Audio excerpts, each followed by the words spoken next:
Well, okay, ladies and gentlemen, it's me, Jermaine, and I'm back with you with the simple truth. It's been a couple of weeks since I had an opportunity to get an update out here, but man, oh man, it's been quite busy getting ready for the upcoming Pesach or Passover, as many people call it. But I'm also out here in lovely California and helping some family do some things, so it's been a minute since I've had the chance to make a simple truth update and news report. But this story, I've seen it on YouTube, I've seen it on Facebook, and I've seen it in different places, but I had to come to you with this story. It's about a young man by the name of Trayvon Martin. Trayvon Martin. And 17-year-old kid walks out of his father's house in a gated community in Orlando, Florida, and goes to get some snacks while he and his little brother are watching basketball.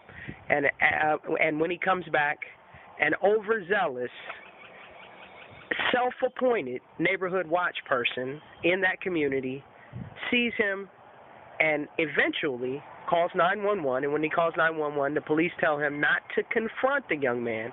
However, the overzealous Greg Zimmerman goes ahead and confronts young Trayvon and puts a bullet in his chest. Now, this would be a very sad, tragic situation if it wasn't for the fact that young Trayvon Martin was black and Mr. Greg Zimmerman was white.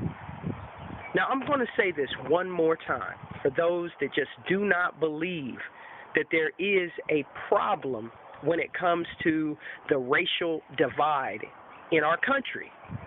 If this had, and most important that I have to make a point of, is that Mr. Greg Zimmerman has not been arrested for taking the life of this young man. The young man posed no threat. He had no weapon, weighed 140 pounds, 17 years old. But it was just the fact that he was in the wrong place at the right time for Mr. Zimmerman, that is. My.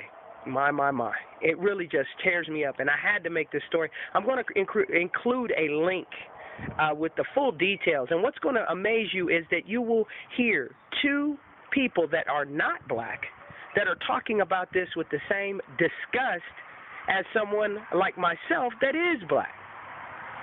Well, I thank you for joining me for this episode of The Simple Truth, and as I always tell you, ladies and gentlemen, the simple things are oftentimes the most difficult to it.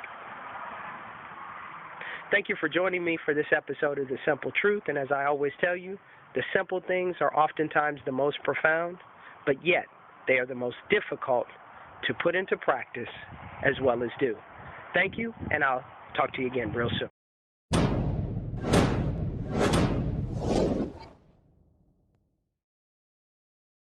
Uh-oh, look at him looking.